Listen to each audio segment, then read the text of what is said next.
Good morning, class 11th. In this session, we will learn one more form of business organization, that is joint stock company. Limited resources, unlimited liability, and absence of continuity make sole traders, partnerships, and cooperative societies unsuitable for large scale business. To overcome these problems, the joint stock company come into existence. Joint stock company is an association of persons formed for carrying out business activities and has a large legal status independent of its member. It is capable of mobilizing large amount of capital with provision of limited liability and specialized managerial skills of organized large scale operations. क्या मतलब हुआ इसका? Limited resources, unlimited liability और absence of quantity के कारण sole traders, partnership and corporate society क्या होगी? Large scale business के लिए अनस्टेबल थी, ठीक नहीं थी. तो इस लार्ज स्केल इंडस्ट्री बनाने के लिए जॉइंट स्टॉक कंपनी क्या आई? एग्जिस्टेंस में आई. जॉइंट स्टॉक कंपनी क्या होती है? It is an association of persons, बहुत सारे लोगों के एसोसिएशन है ये, carrying a business activity in legal status, independence of persons. ये क्या कर लेती है? एक बार फॉर्मेशन कर लेती है, रजिस्ट्रेशन करा लेती है, तो ये लोगों जो उसके पार्टनर्स हैं उससे उसको नहीं जाना था, वो अपने एक नाम से जानती है, लीगल स्टेटस बन जाता है उसका, इंडिपेंडेंस पर्सन बन जाता है. This is called a artificial person. ठीक है. It is capable of mobilising large amount of capital, बहुत सारी कैपिटल लगती है इसके अंदर. Provision limited liability and specialise manager skills. जो मेंबर्स होते हैं उनकी लाइबिलिटी क्या होती है इसके अंदर? जॉइंट स्टॉक कंपनी के अंदर लिमिटेड होती है. और ये लोग क्या करते हैं? हायर करते हैं लोगों को, अपॉइंट करते हैं लोगों को. तो मैनेजर स्किल्स जिनके पास होती है उनको हायर करते हैं, तभी ये लार्ज स्केल इंडस्ट्री चल पाती है. The joint stock company establish under the govern by the companies act 2013. It is describe as an artificial person. बताया मैंने क्यों उसे कहते हैं आर्टिफिशियल पर्सन? क्योंकि इसकी जो आइडेंटिटी होती है वो मेंबर से अलग होती है, इसका अपना अस्तित्व बन जाता है. मतलब कि कंपनी ही एक पर्सन की तरह वर्क करती है. ये अपने नाम से एसेट खरीदती है, अपने नाम से ही लोगों को क्या करती है, यदि किसी को अगेंस्ट कंप्लेन करें तो कंपनी के नाम से होगी, और यदि कंपनी को के खिलाफ किसी ने कहते हैं केस करना है तो कंपनी के नाम से होगी, किसी मेंबर के नाम से नहीं होगी. तो एक तरह से ये एक्ट कैसे करती है? एक पर्सन की तरह करती है. तो इसे हम आर्टिफिशियल पर्सन कहते हैं. आर्टिफिशियल पर्सन इसलिए कहते हैं क्योंकि इसमें सोल तो नहीं है. क्रिएटेड बाय गॉड जो होता है वो होता है नेचुरल पर्सन, लेकिन जो क्रिएटेड बाय पर्सन होता है, लॉ होता है, उसे आर्टिफिशियल पर्सन कहते हैं. तो it is called a artificial person. The company receive funds. कहाँ से रिसीव करते हैं वो funds? Either from its honours in the form of share capital और थ्रू बोरिंग्स फ्रॉम आउटसाइडर्स. कहाँ से करते हैं वो? या तो वो करते हैं जो ऑनर्स होते हैं कंपनी के, जो शेयर होल्डर्स जिन्होंने खरीद रखे होते हैं, जो शेयर होल्डर्स होते हैं, या फिर वो बोरिंग करते हैं, मतलब कि उधार लेते हैं लोन के थ्रू या जैसे भी आउटसाइडर से. Shares of the company are transferred from one person to another. Thus the continuity of a company does not depend on existence of shareholders. shareholders जो होते हैं, शेयर जो होते हैं, एक दूसरे को ट्रांसफ़र कर सकते हैं, कोई भी इसे खरीद सकता है, बेच सकता है. इसलिए क्या फ़र्क नहीं पड़ता, कंपनी को फ़र्क नहीं पड़ता, वो कंटिन्यू रहती है. The affairs of the company are manage by board of directors, a managing body elected by share holders of the company. Right. इसके फीचर्स क्या हुए? फर्स्ट फीचर हुआ इसका इनकॉर्पोरेटेड एसोसिएशन. इनकॉर्पोरेट मतलब क्या होता है? इसको रजिस्ट्रेशन कराना. तो रजिस्टर कराना बहुत ज़्यादा ज़रूरी है. The company must be incorporated और registered under the company act 1956. अब क्या हो गया? कंपनी एक्ट 2013 आ गया न्यू. तो without registration no company can come into existence. Registration के बिना कोई भी कंपनी क्या नहीं हो सकती? रजिस्टर्ड कंपनी एग्जिस्टेंस में नहीं आ सकती. The company must be registered under company act 1956. The formation require submission of various documents and has to fulfil several legal formalities. The process of incorporation registration is long and complicated, but on receipt of certificate of incorporation, company comes into existence.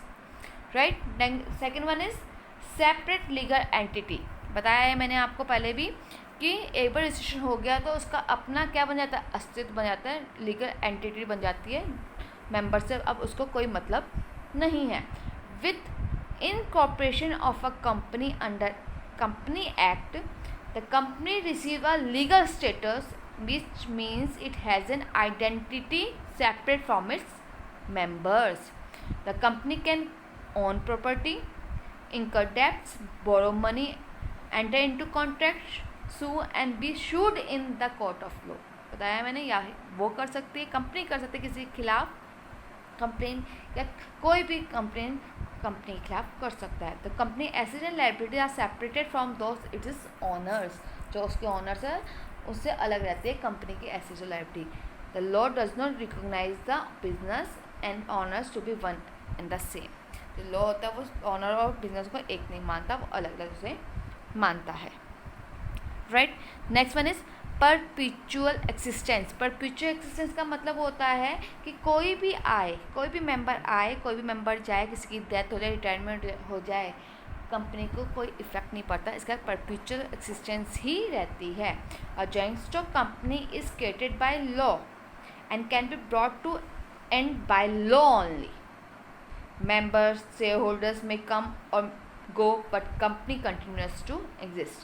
Does a company exist independence of its member and it can be closed only through the legal procedure of winding up. Right? Fourth one is limited liability. The liability of every member is limited. जितना उसने खरीदा है share बस उतना ही रहेगा, उसकी personal property को कोई मतलब नहीं है. The shareholder enjoy the limited liability. The creditors can be paid by using company assets only because it is the company who owns to its creditors. Creditors can recover their dues only to maximum value of the company assets. Creditors सिर्फ उतने ही recover कर पाएंगे जितने maximum assets हैं company की. Member से उसको कोई मतलब नहीं है. So shareholder enjoy the limited liability. For examples, company owns creditors ₹5,000. Company के क्रेडिटर्स कितने, 5,000 के थे. The total asset of the company are ₹3,500. The creditors can recover maximum amount only 3,500 only. They can not ask share holders और board of directors to pay the balance from their personal sources. Clear हुआ. Next one is separation of ownership and control.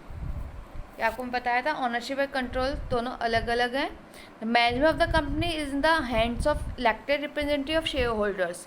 जो ownership है वो share holders है, control कर रहा है वो मैनेजमेंट कर रहा है. तो मैनेजमेंट जो है वो कौन सेलेक्ट कर रहा है, share holders, none as individually as directors and collectively of board of directors. Right. इसके अंदर एक चीज़ और होती है, this is called a common seal. The company being an artificial person act through its board of directors. Company को क्या कहते हैं, आर्टिफिशियल पर्सन कहते हैं. और कौन चलाता है इसे, बोर्ड ऑफ डायरेक्टर्स चलाते हैं. तो कॉमन सील, सील एक होता है आपके जो स्टैम्प्स होती है, that is called a seal. तो एक सील बना दी जाती है कंपनी के अंदर, कंपनी के नाम से. ठीक है, उसको लगाते हैं यदि कोई भी डॉक्यूमेंट्स या कोई भी हमारा एग्रीमेंट होता है तो साइन चाहिए होते हैं, सिग्नेचर चाहिए होते हैं, तो मेंबर्स के चाहिए होते हैं. तो मेंबर्स तो इसमें ऑनर के चाहिए होते हैं, तो ऑनर्स तो इसमें है नहीं ऐसा. तो एक कॉमन सील, एक स्टैम्प बना दी जाती है, उसको लगा दिया जाता है उस कॉन्ट्रैक्ट के ऊपर, और बोर्ड ऑफ डायरेक्टर्स के साइन होते हैं उसके अंदर. तब जाकर वो कोई भी कॉन्ट्रैक्ट क्या होता है, लॉ के अकॉर्डिंग चलता है. यदि उसमें कॉमन सील नहीं है, सील नहीं लगी है, तो वो कंपनी लीगली या कॉन्ट्रैक्ट लीगली नहीं है. राइट. इसमें शेयर्स ट्रांसफ़र किए जा सकते हैं. मतलब क्या हुआ बताया था मैंने आपको, परपेचुअल सक्सेशन में मेंबर्स आए जाए कोई फ़र्क नहीं पड़ता. तो एक मेंबर सपोज उसके पास शेयर होल्डर्स हैं, शेयर होल्डर है वो उस कंपनी का ऑनर है एक तरह से, तो वो क्या कर सकता है, अपने शेयर्स किसी को बेच सकता है और उस कंपनी से निकल सकता है. तो कोई इफ़ेक्ट नहीं पाएगा कंपनी को, वो कंपनी रजिस्टर्ड है, चलती रहेगी. Right. Next one is features, इसके मेरिट्स क्या होंगे। मेरिट्स क्या होंगे इसकी, सबसे बड़ा मेरिट यही है, लिमिटेड लायबिलिटी है मेंबर्स की लायबिलिटी लिमिटेड है, मतलब जितने उतने शेयर्स परचेज किए हैं बस उतनी तक ही वो लायबल है डेप्ट में, उससे ज़्यादा वो पैसे नहीं देगा, तो वो सेव हो गया उसके अपनी property. The shareholder degree of risk is limited, so it's investment in the company. The shareholder personal property is free from charge.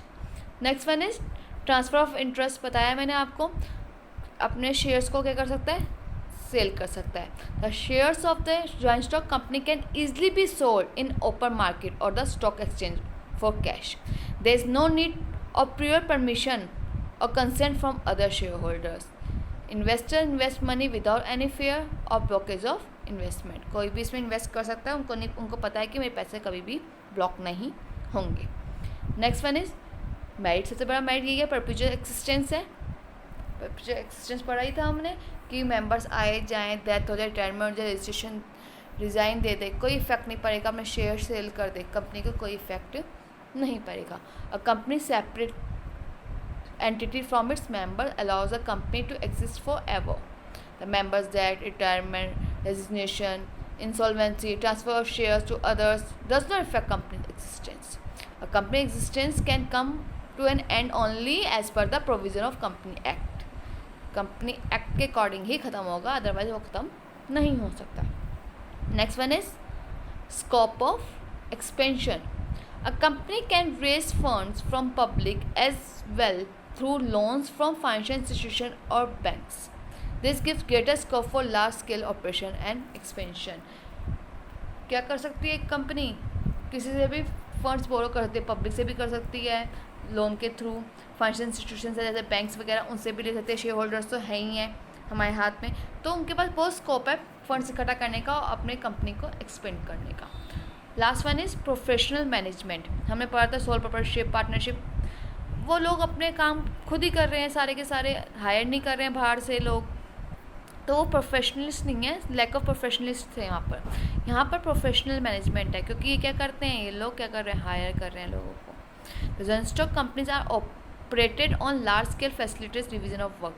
There is need and possibility of appointing professionals for handling the business affair. The employment of individuals with expertise helps to take balanced and rational decisions. Right? Move to the limitations of joint stock company. Limitations क्या हो सकती हैं, इसमें कमियाँ क्या हो सकती हैं। लीगल फॉर्मेलिटीज़, स्टार्टिंग में पढ़ा था, बहुत सारी लीगल फॉर्मेलिटीज़ है, बहुत टाइम कंज्यूमिंग है इसको रजिस्ट्रेशन कराने में। The procedure of formation of company is very long, time consuming, expensive and requires a lot of legal formality to be fulfilled, तो बहुत टाइम लग जाता है। Next one is lack of secrecy. अब इतने लोग लगे हुए हैं इसके रजिस्ट्रेशन करा रहे हैं, सब कुछ कर रहे हैं, तो कोई सीक्रेट नहीं रहता अंदर। The company act required each public company to submit lot of information and file various reports to the registrar of companies. सारी रजिस्ट्रार और कंपनी में सारी इन्फॉर्मेशन देनी है, बहुत सारी फाइल्स देनी है। Such information is available to the general public also. ये इन्फॉर्मेशन जनरल पब्लिक को भी देनी पड़ती है। आप खोलेंगे ना नेट, आप किसी कंपनी का निकालेंगे, बहुत सारी इन्फॉर्मेशन आपको ईजिली मिल जाएगी वहाँ पर। It is therefore difficult to maintain complete secrecy about the operation of company. Next one is lack of motivation. Diverse between ownership and control, the absence of direct link between efforts and reward lead to lack of personal interest and incentives. हमने पढ़ा था sole proprietorship में कि जितना आप efforts करेंगे आपको क्या मिलेगा, डायरेक्ट रिवॉर्ड मिल जाएगा प्रॉफिट के नाम से। लेकिन यहाँ पर ऐसा नहीं है, क्योंकि ऑनरशिप और कंट्रोलर मैनेजमेंट अलग अलग है, तो डायरेक्ट लिंक नहीं है एफर्ट्स और रिवार्ड का। एफर्ट करो रिवार्ड मिलो तो लोग ज़्यादा मोटिवेट नहीं है, उनको तो सैलरी मिल रही है, हम अपना सैलरी करके काम कंप्लीट कर लेंगे, ये इनकी सोच होती है। Next one is delay in decision making. Decision लेने में थोड़ा सा टाइम लग जाता है, क्योंकि कंपनीज आर डेमोक्रेटिकली मैनेज्ड, क्योंकि यहाँ पर कंपनी क्या है, डेमोक्रेटिकली मैनेज हो रही है through the board of directors which is followed by top management, middle management and lower level management. The communication as well as approval of various proposals may cause delay not only in taking decision but also in implementation. Decision लेने में नहीं, implement करने में भी बहुत time लग जाता है। तो डिसीजन लेने में बहुत ज़्यादा टाइम इसमें लग जाता है। Next one is oligarchic management. Oligarchic management का मतलब क्या हुआ, हमें पता है कि board of director selected by the share holders. जो बोर्ड ऑफ डायरेक्टर्स है वो कौन सिलेक्ट कर रहे हैं, शेयर होल्डर्स कर रहे हैं। The share holders have very little control over the running of the business. तो शेयर होल्डर्स के हैं बहुत कम हैं जो बिजनेस में इन्वॉल्व होते हैं। तो बोर्ड ऑफ डायरेक्टर्स डिसाइड कर दिए, इलेक्ट कर दिए, काम हो गया, हम तो ये समझते हैं। The most of the companies have large number of share holder spread all over the country. Very small percentage of shareholder attend the annual meetings. बहुत बड़ी बड़ी कंपनीज क्या होती हैं, उनके बहुत शेयर्स होते हैं, शेयर होल्डर अलग अलग जगह पर ख़रीद लेते हैं। किसी भी कंपनी के, मैं भी बन सकती हूँ आज किसी कंपनी के शेयर्स खरीद लूँ तो शेयर होल्डर, मुझे ये भी नहीं पता होगा कि उसका हेडक्वार्टर कहाँ है। तो क्या है, सब मीटिंग में नहीं जाते, they not attend the meeting the discuss the decision taking by the board of directors. गिनती के शेयर होल्डर्स होंगे, वो मीटिंग में जाएंगे और अपने बोर्ड ऑफ डायरेक्टर्स डिसाइड कर देंगे। The directors have power to take all the important decision, as a result the decision are influenced by their personal interest. हम 4-5 जने शेयर होल्डर्स जाकर बोर्ड ऑफ डायरेक्टर्स को सिलेक्ट कर देंगे। अब मेरा ही बोर्ड ऑफ डायरेक्टर वहाँ पर बैठा होगा, मेरा ही पर्सन कोई बैठा होगा, तो वो मेरे अकॉर्डिंग ही तो चलेगा, तो डिसीजन अपने अकॉर्डिंग वो दिलवा देगा। तो ऑर्गेनिक है, मतलब कि देखने के लिए तो डेमोक्रेटिक है, लेकिन ऐसा नहीं है क्योंकि बहुत सारे शेयर होल्डर्स को पता ही नहीं कि इसकी कंपनी के हेडक्वार्टर भी कहाँ है। Thank you.